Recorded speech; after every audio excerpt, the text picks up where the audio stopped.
Hi guys, welcome to Plannedpath Podcast, your choice hub for book reviews and crucial conversations. Guys, guess what? This is the 67th episode of Plannedpath Podcast. Like, are you serious? It's 2021. I mean, if I was more consistent, maybe we should have been 100 or something now. But yes, that's not an issue. The important part is that this year has been our best year yet, and next year will be better than this year. I will keep improving. Yes, I'm so grateful for the progresses we've made on Plannedpath Podcast. My name is Tosin Lisk, aka Tosin Lisk, aka Atitisa. When we started this podcast, I was Tosin Mugbado Ade. Now I'm married. Yeah, so hence the name change. So how do we start this podcast? This is Plannedpath Podcast, your choice for book reviews and crucial conversations, brought to you by Plannedpath Educational Consults, your home for lifelong learning, where we corroborate our school curriculum to ensure that all our clients are learning sustainably all throughout their lives. We do this through book sales, trainings, consulting, instructional design, this podcast, and educational consulting. Yes, thank you for coming up on this show. Last week was book review of Atomic Habits by James Clear, and today we are going to be talking about The Mountain Is You by Brianna West. So let's go on a quick commercial break. We'll be right back on the show.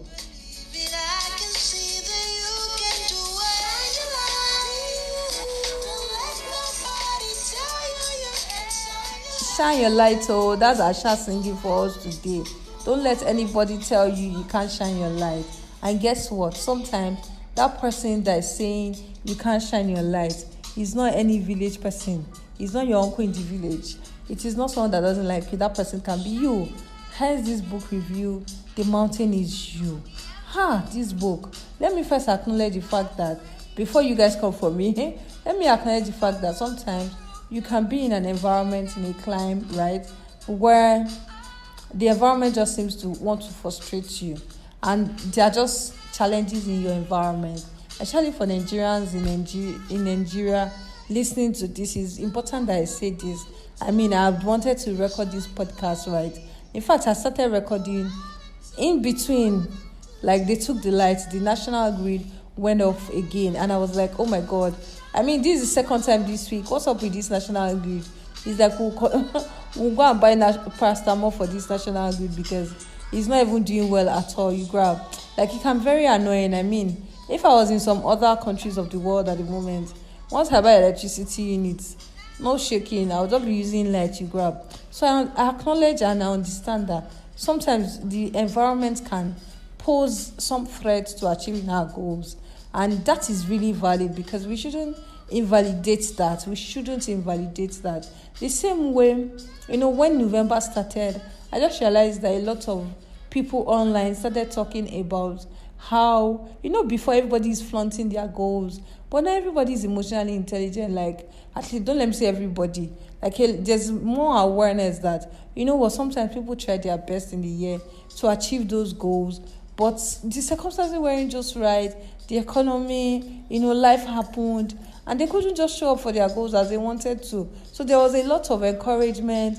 November there's still a lot of time in the year to achieve your goals. You can reduce the goal self. You understand? Don't put pressure on yourself, but put healthy pressure. Go for your goals. You understand? Don't relent. If you need to rest. Take a day or two off, a week, and come back to those goals. I really like those encouragement, and that's providing context, you understand, so that you don't look at somebody that has got it all better, you understand, and then you just look at it that, these people are whining me, they're saying I'm the problem, but it doesn't look like I'm the problem. So yes, it's very nice to provide this kind of context for each other, you understand. I love this. On the other hand, right, it's also important for us to also know that, so yes, context is important. So yes, it's also context in the sense of our goals, very important. It's also essential for us to know that the mountain can be us, truly. The mountain can be us, really. Because on some days, it's not the environment, or notwithstanding the environment. Because to be sincere, even if those other environments that you think that they are like better than Nigeria, they can have like I mean, they can have some basic amenities. But if you look at the intricate fabric of their system, you realize that they also have things that are posed to limiting you as a human being if you are not careful. And guess what? All these limiting beliefs, all this limiting stuff, if you continue to look at the environment, you will not achieve anything. Some people will jackba. It's not easy over here. It's not easy at all. Kiniko. It's not easy. To save money is not easy. I mean, if you look at it, you will now realize that over here is not easy. Over there is not easy. Nobody is having easy. Economy. So one of my friends told me that when she relocated in 2022, right, £100, she will buy so many things, shop and come back home. But now 2024, it's almost impossible to even have a proper shopping without £100 because prices of things have gone up. So inflation is an international concept, it's a global concept. So yes, I understand that there are so many things that want to pull us down at the moment. You understand? Sometimes you have work to do. Like me, I've got a lot of work to do. And at the moment, I don't even have an alternate source of power, right? And I mean, the laptop has gone off. What do I do now? Do I now start going to a workspace? I mean, if I look at my time now, it's past 3 p.m. Is it worth it to start going to a workspace now? Because I mean, I'm supposed to like close from work by 5 p.m. like my personal work time, you understand, so that I can focus on family and stuff and personal life and all. So should I start going to a workspace? I mean, if there was light today, I would have probably even be able to achieve a lot. So these are real things that happen in our minds, and we're like, no. I mean, the environment is very annoying at the moment. But in spite of all of this, sometimes the mountain could be us, you understand? And let me read something for you from the book. By the way, this book is available for sale at Plannedpath Educational Consults. So please, I want you to send a DM, send a comment, you understand? Or just write it anywhere. Or call us at Plannedpath that you need a copy of this book. We'll be glad to sell to you. Very nice book for you to read. And this author also has another amazing book that I think that you should read, like you grab. So anyways, how do we start? There is an acknowledgement of this book, right? There is, praise for a book. The second to the last one, I want to read it, you understand? Let me read the last two, you understand? Don Zulueta says, a revelation. The words wrote struck with me so deep inside. There were several moments that I had to pause from reading because my eyes filled with tears of realization and confirmation. Yes, so when you read this book, some things that you were feeling it, right? But you didn't have the proper words for them. They will just come to you, and then you understand them better. Then Dr. Steven Heisenberg, I'm sorry, Dr. Steven, says that Brianna West's masterpiece is the perfect roadmap for understanding why we self-sabotage, when we do it, and how to stop doing it for good. So yes, so very important. Let me read. So this sublet, the sublet of the book says, transforming self-sabotage into self-mastery. And the teacher in me is saying, what is self-sabotage? The answer is in chapter 2. And let me read it out to you. Before I read that, let me read this. Overcoming self-sabotage is not about trying to figure out how to override your impulses. It is first determining why those impulses exist in the first place. I was going to say something like, yes, that's how you feel. Don't cover it up. Why do you feel like that? Why? Let's get to the root of the matter and then resolve from the root, not just treat symptoms of the problem. So yes, very important. What is self-sabotage? Self-sabotage is when you have two conflicting desires.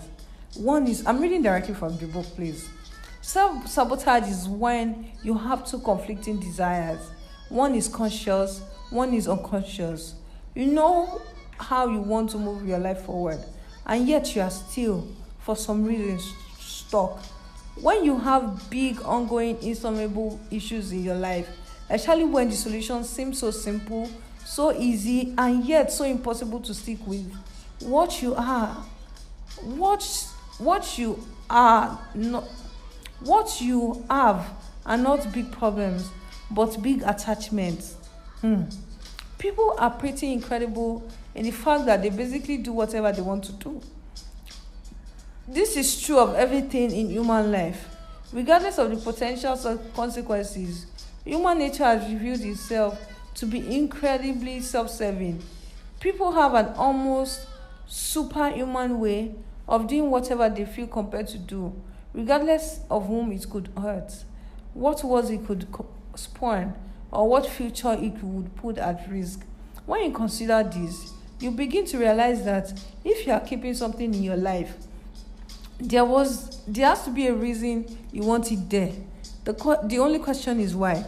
Some people can't figure out why they can't seem to motivate themselves enough to create a new business to facilitate their goal of becoming significantly wealthier, perhaps not realizing that they have a subconscious belief that to be rich is to be egocentric or dislike, or perhaps they actually don't want to be super wealthy. Maybe it's a cover up for wanting to feel secure and taken care of. So when men and women, like, when they choose partners and you're like, what are you doing with this person? You can understand that it's a self-sabotaging behavior. So let me continue reading. Maybe it's a cover up for wanting to feel secure and taken care of, or their real desire is to be recognized for their art. And as this feels too unlikely to ever happen, they fall back on a secondary dream that doesn't actually motivate them. Some people say they want to be successful at any cost, and yet they don't want to log the long hours of work it would take to get there. Perhaps it's because they understand at some level that being successful doesn't really make you happy or liked. In fact, the opposite tends to be true. Success usually exposes you to jealousy and scrutiny. Successful people are not loved in the way that we imagine they would be. They are usually picked apart because envious people need to humanize them in some ways. Perhaps instead of being successful, what many really want is just to be loved. And yet, their ambition for success directly threatens that. You see? Some people can't figure out why they keep choosing the wrong relationships some people can't figure out why they keep choosing the wrong relationships. People whose patterns of rejection, abuse, or refusal to commit seem to be consistent. Perhaps they don't realize that they are actually recreating the relationship dynamics they experienced when they were young, because they associate love with loss or abandonment.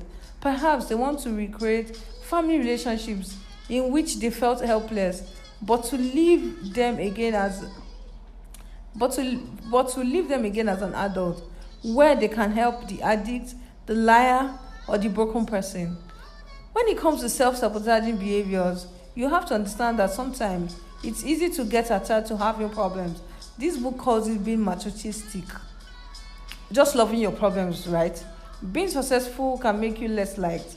Finding love can make you more vulnerable. Making yourself less attractive can guard you. Playing small allows you to avoid scrutiny. Procrastinating puts you back in a place of comfort. All the ways in which you are self-sabotaging are actually ways that you are feeding a need you probably do not realize you have. Overcoming it is not only a matter of learning to understand yourself better, but realizing that your problems are not problems. They are symptoms. You cannot get rid of coping mechanisms and think you have solved the problems. So what does self-sabotage look like? So you must have just heard me read for a couple of minutes about self-sabotage. So in actual terms, how can you recognize self-sabotage? I'm going to list them from this book and I encourage you to come get a copy from us. What does self-sabotage look like? Number one, resistance. Resistance, that one is very loud though. Yes, and resistance is what happens when you have a new project that you need to work on and simply can't bring yourself to do it. It's when you get into a new relationship and then keep bailing on plans. It's when you get an amazing idea of our business and then feel tension and anger when it's time to sit down, actually get the work done. Resistance is like unshare. So then there's also a session on there's also a session on how to resolve resistance. So when you get the book, you can understand it better. Hitting your upper limit. Hitting your upper limits. This one is the amount of good you are comfortable with having in your life. It is just tolerance and threshold for having positive feelings and experiencing positive events. You know, some people, like, they can't just bear having good things happen to them. They just feel that man will leave them, the landlord will send them out, or they will lose their jobs, or things will go haywire. So hitting your what they call it, and how to resolve it. Let me read a sentence here. The way you resolve an upper limit problem is by slowly acclimatizing yourself to your new normal. Yes, this man loves me. Yes, this business is working.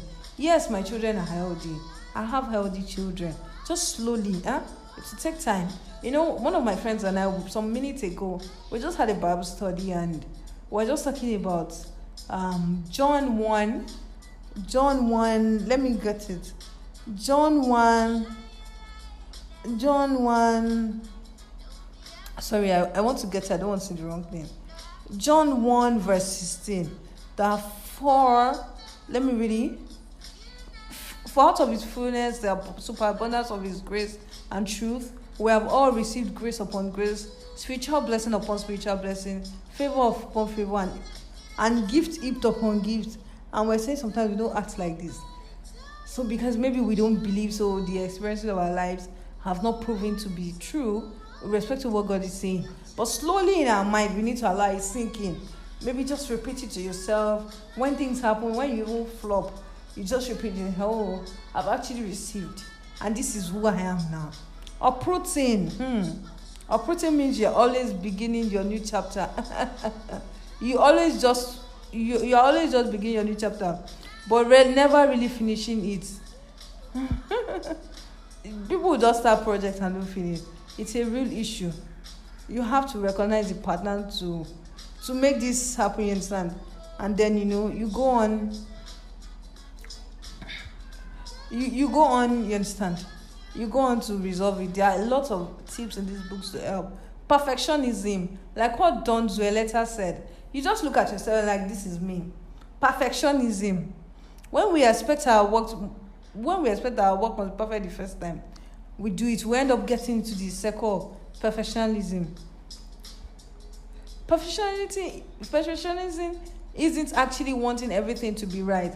It's not a good thing. In fact, it's a hindering thing, because it sets up unrealistic expectations about what we are capable of and what the outcomes of our life should be. Like, I know somebody that is saying that they will bake this year, 2 weeks to being blown, 30 days to be being blown, 60 days to being blown. I'm like, calm down, do the work. Don't expect, this is your first year in this field. Don't, just do the work. At the end of this year, if this person doesn't blow in their own way, this person has done amazing work, and this person just is still waiting for an idea of blowing. I just hope the person is fine anyway. So, perfectionism holds us back from showing up and trying, or really doing the important work of our lives. This happens because we are afraid of feeling vulnerable, or being as good as we want others to think we are. We end up avoiding the work that is required to actually become that good. We sabotage ourselves because it is unwillingness to show up and simply do it again and again that ultimately brings. We sabotage ourselves because it is the willingness to show up and simply do it again and again and again that ultimately brings us to a place of mastery. So how to resolve this? Don't worry about doing it. We're just doing it. Do it. I just remember, like, for instance, I'm actually lying down on the floor and doing this podcast, although my head is tilted up, and I'm just talking in my natural tone. Yeah, there are actually days I have to retake my, what they call it, this podcast, you understand? Do more than one takes. It happens at times. But I realize that what I'm enjoying is the fruit of just showing up since 2021. Just doing it. This is 67th episode, and I'm just doing it. It's just happening, you understand? So professionalism is a self-sabotaging behavior, really. um Limited emotional processing skills. That's so, see, that's that is so self-sabotaging. Justification, like people that always have explanation. Some of us, disorganization, Jehovah Lord, help our lives. uh-huh. uh,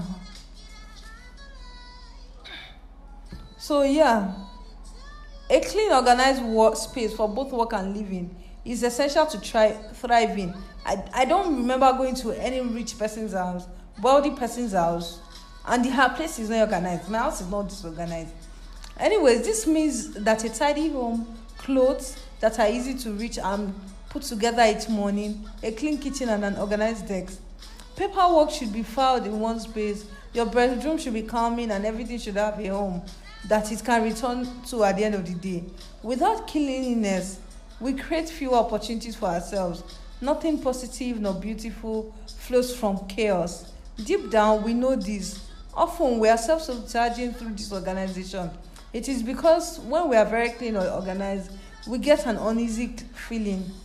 That uneasy feeling that is what we are trying to avoid, because it is the recognition that now that everything is in order, we must get to work on doing what we need to do or who we want to become. When we leave our spaces messy, we are always a few tasks or priorities away from stepping out and showing up. Honestly, that's the truth. I can't cope with disorganization, honestly, because I realized that organization can just change your game. Wake up and lay that bed. Lay that bed. Even if you're not using the bed, just lay it and open the doors of that room. Open the windows. Let light come into the house. Let fresh breeze. Fresh breeze. When everywhere is in chaos, you can find a place to stay. People often ask me how I manage to mostly work from home. My office is in the house, and I'm like, if everywhere is arranged, you will work. If everywhere is arranged, you will work, because you realize that you don't have any bin to throw away, you don't have clothes to fold, everything is in order. So what do you now want to do with your life? You stand up and just get the damn work done. I mean, you can't even sleep again like you slept. Your eyes are heavy, so stand up and walk. So yes, that is something that I've told you the ones that I'm having issues with. Attachment to what you don't really want. But sometimes some of us want to do entrepreneurship, and we need to make money to take care of ourselves in the moment. Attachment to what we don't really want, that's self-sabotaging. Judging others. I realize that in my house we can so judge. And it's something that I continuously am working on to ensure that I just leave people to be wherever they want to be without judging them. So one of the things this book is saying, that we should practice non-judgment through non-assumption. Instead of reaching a conclusion about a person based on limited information you have about them, consider that you are not seeing the whole picture and you don't know the whole story. When you are more compassionate about other people's lives, you become more compassionate about your own. Yeah, very true. I'm seeing this in my life. When you see someone who has something you want, congratulate them. Even if it feels hard at first, it will extend back and open you up to receiving it herself. Pride. Pride. Guilt of succeeding is self-sabotaging, and the examples of how to resolve it they are like tips. Fear of failing. This one. Downplaying. I mean, you tell somebody you did well, and this person is just saying, no, don't worry. Say thank you. You're welcome. Which is, thank God, don't mention it to I beg. Unhealthy behaviors and how to resolve it. Being busy. Being busy, like always busy, it's not a virtue. It just tells me that you don't know how to manage your time. Yes, please. I know some people make it look like being busy makes you important, but my self-esteem is not tied to that. I beg. I can be happy in my life without always trying to look busy to other people, please. Spending time with the wrong people, worrying about irrational fears and least likely circumstances. How to tell if you are in a self-sabotaging cycle. That's the place you need to buy a copy of this book, actually, because we need to know when we are in that cycle and how to come out of each instance. And this book has like some other chapters that they are really like, they say solemn assembly. Ìpàdé tó ní ìrònú. Your triggers are the guides to your freedom. Your triggers are the guides to your freedom. Those triggers you're having, you understand? Those negative emotions, anger, sadness, guilt, embarrassment, jealousy, resentment, regret, chronic fear, you understand? Our internal guidance system whisper until they scream. Yeah, so pay when you read this book, please pay attention to this. This is a book you should read slowly, like read, examine yourself, continue. Then chapter 4 teaches you how to build emotional intelligence. That's how to emotional intelligence is the ability to understand, interpret, and respond to your own emotions in an enlightened and healthy way. You understand?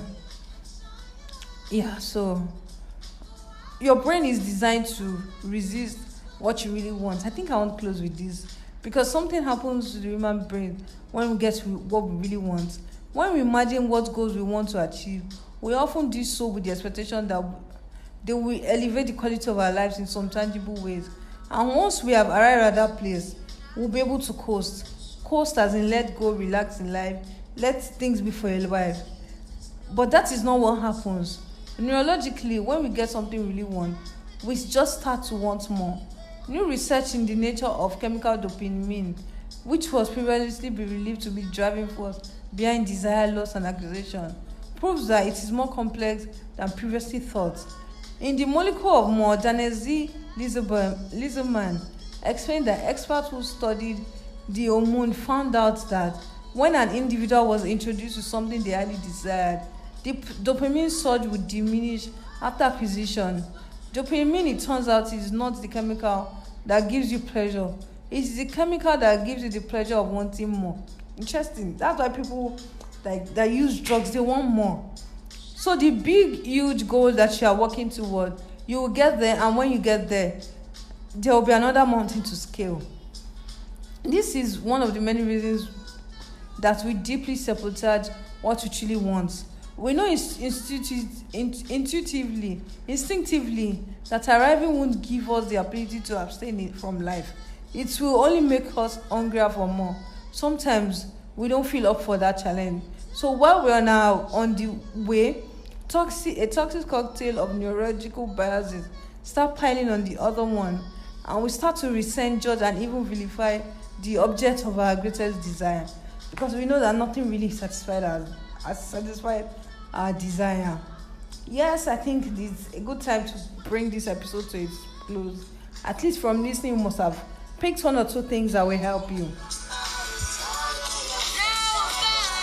The mountain could be you, Brianna. Yes, the mountain could be you, guys. So make sure that you are paying attention to self-sabotaging thoughts, beliefs, and actions you have, and then reach out to your ultimate potential. This is book review of The Mountain Is You. And guess what? We have so many books on this podcast that we reviewed that you can just point out to, share with your friends. You can't be enjoying something like this alone. Share with your friends and enjoy wonderful book reviews on our podcast. My name is Tosin Tosin Lisk, aka Antitisa. Your host on the show. This is Plannedpath Podcast, your choice hub for book reviews and crucial conversations. Like we always say, if you've got a book for us to review, please let us know. We'll be glad to take that book review and review it. You understand? Well done, guys. Thanks for listening. This show is brought to you by Plannedpath Educational Consults, your choice hub for everything lifelong learning. Our work is to corroborate the curriculum and ensure that we are learning all through our lives. Thank you for joining. This is brought to you by Plannedpath Educational Consults. As I said, we do our work through book sales, trainings, instructional design on learning platforms. We do this also through podcasts and educational consulting. Thank you for listening. Remember to like this episode, comment. If you have a book for us to review, let us know. Or if there's something in education you'd like us to discuss, we'll be glad to discuss it with you. My name is Tosin. Take care of yourself. See you in the next episode. And remember to shine your light. Don't let yourself be the mountain that is stopping you. Shine your light, guys. Shine your light, guys. Love you.